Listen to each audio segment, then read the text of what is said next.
much. A confident-looking Charlotte Flair tonight on SmackDown, which brings me to my guest, the WWE Women's Champion, Tiffany Stratton. Tiffany, let's be real. Charlotte, she came at you pretty hard last week. I mean, it had a lot of people talking. Yeah, people talk, Jackie, and Charlotte loves to hear herself talk. I mean, 10 years into the business, and she's still so insecure that she can't let a rookie get a word out.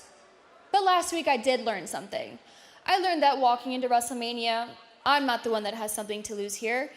The truth is, if I lose, then I lose to Charlotte Flair, the legend, as a 25-year-old rookie with a year being on SmackDown. But if Charlotte Flair loses, well, then she loses to a undeserving, delusional, unoriginal, backflip-doing, blonde hair having little girl. Did I get it all, Jackie?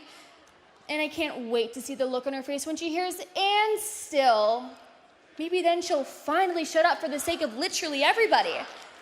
They say what happens in Vegas stays in Vegas. And I'm gonna make damn sure what stays in Vegas is Charlotte Flair's massive ego. Because I'm walking out of WrestleMania as the WWE Women's Champion.